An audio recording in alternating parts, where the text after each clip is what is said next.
Bom, galera, bem-vindos a mais um vídeo. E nesse vídeo aqui, como eu disse, essa semana a gente está fazendo algo mais focado em ciência de dados. Então a gente está usando bastante regressão linear, criação de gráficos, previsões e basicamente é o que a gente vai tratar essa semana. Semana passada a gente tratou sobre validações com expressões regulares, então validações de e-mail, validações de CPF, e essa semana aqui a gente está focando na ciência de dados. E o projeto de hoje é exatamente o que você está vendo aí na tela, então um sistema de previsões financeiras. Então a gente tem aqui os meses, então do mês 1 ao mês 5, aqui a gente tem os valores que a gente gastou em cada mês, e a gente vai fazer uma previsão para o próximo mês, então o quanto que a gente vai precisar gastar nos próximos meses. Isso aqui se aplica se você é um dono de negócio e quer prever um custo, isso aqui se aplica nas suas finanças pessoais, então uma conta de água, uma conta de luz, por exemplo, então você coloca aqui os valores para você planejar o seu orçamento, então isso aqui funciona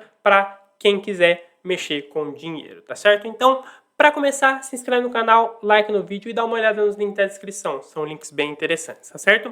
Vou começar apagando esse código aqui para a gente ir por partes, tá certo?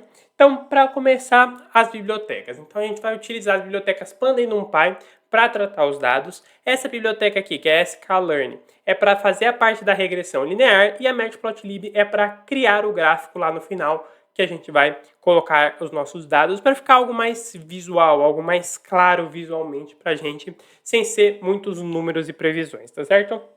Então, a primeira coisa que a gente faz aqui é trazer os dados para o nosso código. Aqui eu estou colocando os dados direto no código, através das variáveis, através das arrays, porque é mais fácil para a gente trabalhar. No geral, quando você for trabalhar com dados, você vai trazer eles lá da interação. Então, interação com o Excel, interação com o CSV, por exemplo. Eu não vou trazer aqui porque você teria que criar um arquivo só para poder acompanhar a aula. E isso acabaria ficando um pouco mais complicado para você. Então, eu trago aqui de uma maneira mais fácil, mas a gente tem vídeos aqui no canal explicando como você faz essa interação para trazer os dados do Excel, por exemplo. Então, a partir do momento que você trouxe os dados do Excel, o código é praticamente o mesmo, tá certo? Então, trouxemos os valores aqui e agora a gente vai criar um data frame, tá? Sempre coloca essa variável df, que é uma abreviação de data frame, e a gente está basicamente organizando os nossos dados. Então, as variáveis meses a gente vai chamar de mês.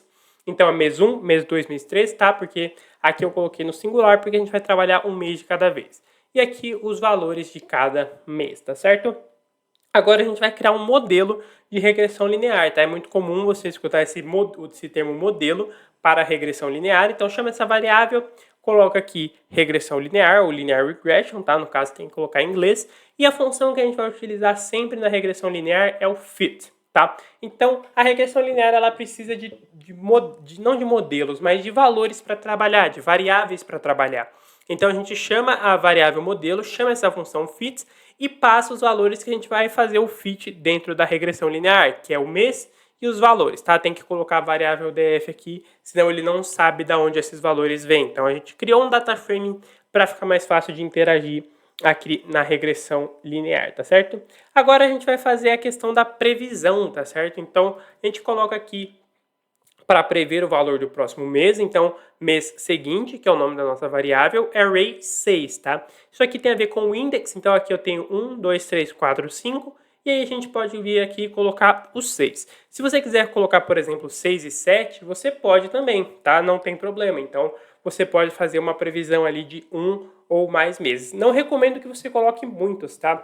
Então, você pode, por exemplo, uma coisa que a gente pode fazer aqui que pode ser bem interessante, eu vou rodar esse código aqui e depois a gente adapta ele para fazer esse teste.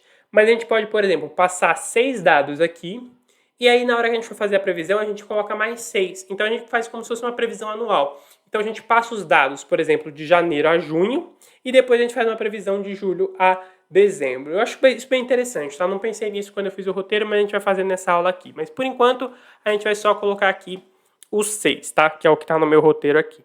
Então, aqui a gente vai fazer uma previsão. Então, a função predict, tá? É a função de previsão mês seguinte, tá? E aqui é uma outra função para a gente organizar o gráfico, tá certo?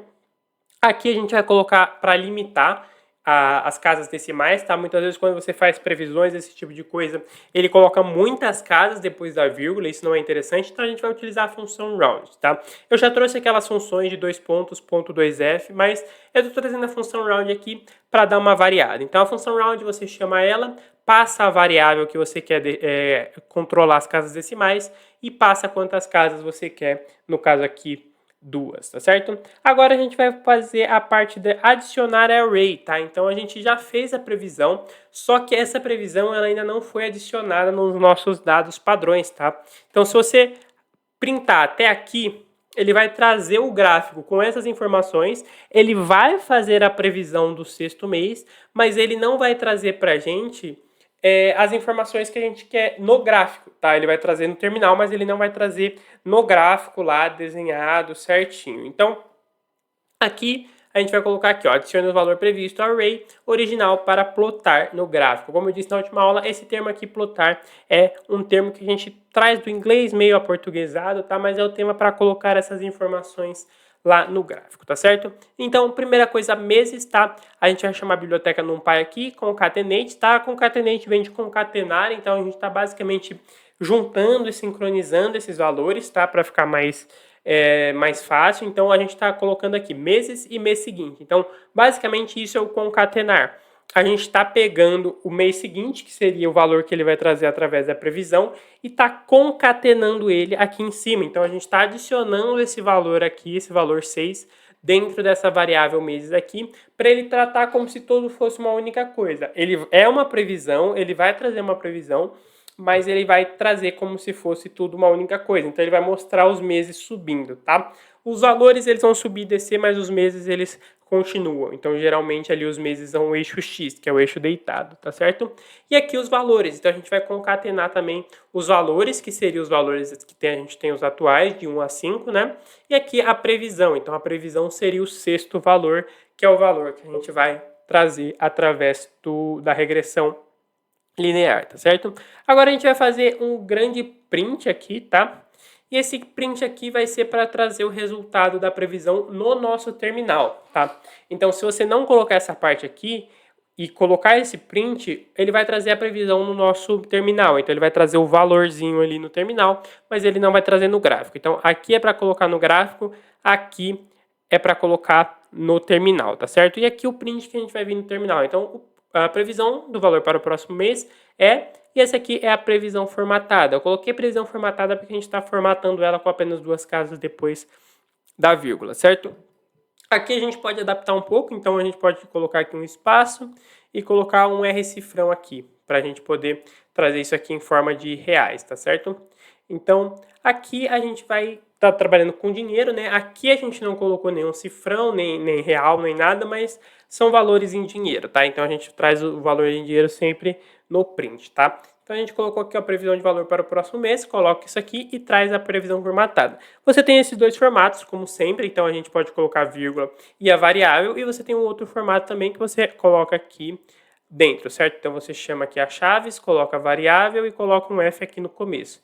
Então, aí você traz a previsão formatada. Eu, pessoalmente, eu prefiro esse modelo aqui, tá? Eu trouxe outro modelo também para exemplificar, mas eu prefiro esse modelo aqui porque eu acho mais fácil de trabalhar com as variáveis aonde elas vão. Porque nesse caso aqui é um caso simples, porque era apenas uma variável e no final. Então, você faz o print, vírgula e coloca a variável. Mas se fosse um modelo de trabalhar com 3, 4 variáveis, por exemplo, você teria que abrir os parênteses, colocar o texto, fechar, vírgula, variável, abrir um novo parênteses, no caso não parênteses, aspas, né, acabei confundindo, mas abrindo outra aspas, colocando mais um texto, vírgula, variável, aí você fecha, abre uma terceira para colocar a terceira variável e aí já ficaria algo muito complexo e desnecessário, tá? E é importante você focar sempre nas boas práticas. E as boas práticas é basicamente você simplificar o seu código. Então, coloca dessa forma aqui e fica tudo certo, tá? Tá certo? Então, por último, agora a gente vai fazer a parte do gráfico. Então, agora a gente vai criar um gráfico. Coloquei aqui na nossa lógica, então vamos criar um gráfico. E a primeira coisa que a gente vai fazer vai ser o gráfico scatter, tá? O gráfico scatter eu já trouxe ele na última aula, que é aquele gráfico de pontos. Então, ele vai marcar em formato de pontos. Então, ele vai ver o mês 1, ele vai colocar um ponto lá no 100. Mês 2 2, no caso, ele vai colocar um ponto lá no 95. Esse ponto vai ser em azul, tá? A cor você sempre coloca dessa maneira aqui. B seria de blue, que seria azul em inglês. Então, se você quiser colocar outra cor, você coloca aqui. Você colocar verde, por exemplo. Verde seria green. Então, você vai lá e coloca G. Você quer colocar amarelo, Y. E por aí vai, tá? E essa label aqui é a legenda que a gente vai colocar ali em cima, tá? É uma legenda interna, tá? Não é uma legenda no gráfico, é uma legenda do scatter. Então a gente vai colocar que os pontos, vai estar lá, pontinho azul é igual a dados reais, linha vermelha é igual a regressão linear, é o que a gente vai colocar aqui, tá certo? O segundo aqui a gente vai fazer a função plot, então essa função plot a gente vai agora ligar os pontos, tá? Porque o gráfico só de pontos, ele não é muito interessante, ele é até meio estranho, porque é um monte de pontos soltos.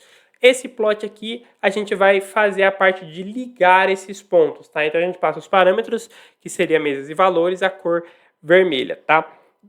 Aqui embaixo a gente vai para as labels, tá? A label X e a label Y, que seriam os eixos. Então, eixo X e eixo Y. O eixo X é sempre o deitado, o eixo Y é sempre em pé. Então, horizontal e vertical. Aqui o label vai ser o mês. Então, nosso deitado aqui vai ser o eixo X, que seria o horizontal, o deitado. Vai ser os meses passando. Então, mês 1, 2, 3, 4 e 5. E os valores na vertical, tá? Eu recomendo você colocar dessa maneira. Você pode inverter se você quiser, colocar os meses na vertical e os valores na horizontal, mas eu não recomendo tanto, tá? Eu recomendo que você coloque o valor mais constante na horizontal, no eixo X, porque os meses, eles são lá, constantes, um depois do outro. Os valores, eles oscilam. Então, se você colocar, por exemplo, os meses na vertical e os valores na horizontal, pode ficar um pouco estranho, a depender de como o gráfico seja criado, tá? PLT Legend, para você colocar a legenda. Então, eu vou mostrar a diferença entre legenda e label, tá? Vou mostrar quando eu estiver rolando o gráfico. E aqui PLT Show para você mostrar o gráfico, tá? A função print, ela não funciona aqui. Python, aula.py, e quando a gente faz essa questão de gráfico, regressão linear, esse tipo de coisa, às vezes demora um pouquinho, tá? Porque o código ele vai fazer toda a validação. Aqui ele trouxe a nossa previsão para o mês seguinte, então mais ou menos R$100,90, baseado nesses valores que a gente deu aqui. E ele trouxe o gráfico, para mim ele trouxe na segunda tela, porque eu uso duas, mas basicamente é esse gráfico que a gente tem aqui. Então a gente tem os meses aqui de 1 a 6, ele já adicionou o sexto mês aqui, e esse aqui é o label, tá? Então aqui é uma legenda, e isso aqui é outra legenda, tá? Esse aqui é o legend, e esse aqui é o label, tá? Então primeiro mês, R$100, segundo mês, 95. Parece que a queda foi muito grande, mas se você for acompanhar aqui nos valores, a média é 96. Então aqui seria mais ou menos o 95, né? O outro ele foi lá para cima, então foi em 105. Aqui ele caiu um pouco, depois ele caiu, e aqui a previsão é de R$100. Então aqui ele trouxe essa previsão de 190, porque assim, ele deu mais do que o primeiro, porém ele deu menos que os outros dois. Então ele notou que ele está caindo, mas por mais que ele está caindo, ele tende a subir novamente. Então, ele fez essa previsão. Lembrando sempre que quanto mais dados e mais valores você colocar, melhor é, tá? E como eu disse, a gente pode fechar esse gráfico aqui e fazer aquele teste anual. Então, eu vou limpar aqui e a gente pode fazer uma alteração. Então, aqui a gente vai colocar 5 e 6, tá? E aí a gente coloca mais um valor aqui. Então, a gente pode colocar, sei lá, 101, que seria um valor baseado naqueles R$100,90, tá? Então aqui a gente tem 6. E aí aqui agora, o mês seguinte, a gente vai colocar aqui 7, 8, 9, 10, 11 e 12. Então aqui a gente passou os dados dos primeiros 6 meses, tá? De janeiro a junho. E aqui a gente vai fazer de julho até dezembro, para a gente ter uma noção, uma previsão anual. Então, na verdade, não é uma previsão anual, mas uma previsão semestral. Então, a gente já tem os 6 primeiros meses e vai fazer os 6 próximos meses, tá certo? Então, a gente já fez toda a parte aqui, a gente tem que só alterar a previsão, eu acho que não aqui, não tenho certeza, vou rodar aqui, mas se precisar a gente altera. Então, a gente vai rodar essa aula aqui, ele vai fazer todas as nossas previsões, e ele trouxe aqui pra gente a previsão do mês seguinte, 101, tá? Então, aqui, como você pode ver, eu trouxe o gráfico aqui, o gráfico ele ficou pronto, mas ele traz um gráfico meio estranho, tá? Porque, ó, ele já muda os meses, então ele só traz os meses pares, então 2, 4, 6, 8, 10 e 12, tá? E aqui ele faz um meio abstrato, como você pode ver, ele coloca só subindo. E essa é uma questão dos gráficos, tá? O gráfico, se você for muito pra frente, ele começa a levar a algo mais abstrato mesmo, porque começa a ficar muito longe. Então, as variáveis que são as variáveis mais que alteram os valores, que seriam as variáveis do dia a dia, os acontecimentos do dia a dia, eles passam a ser irrelevantes. Então, no longo prazo, as coisas apenas vão crescer. Se você conseguisse dar um zoom aqui, é que a gente não vai dar um zoom aqui porque não tem como, mas se você conseguisse dar um zoom nesse trecho aqui de 6 a 12, ele traria vários altos e baixos, como a gente tem aqui do mês 2 ao mês 6. Você viu que ele já deu uma geral, tá? Então ele começou aqui, jogou lá para baixo, veio aqui. Essa aqui é a nossa previsão de 199. Só que aqui, como começou a ficar algo mais abstrato, ele começou a apenas crescer. Então ele disse, ó, no longo prazo isso aqui tende a crescer. Basicamente é isso, tá certo? Então, por essa aula é só isso. A gente criou um gráfico aqui de previsões financeiras. Então, se você quiser usar isso aqui nas suas finanças pessoais, para criar um orçamento, nas finanças do seu projeto, da sua empresa, por exemplo, pode usar sem problema, sempre atualizando os valores e atualizando aqui as variáveis, tá certo? Fico por aqui, se inscreve no canal, like no vídeo, dá uma olhada nos links da descrição e até a próxima.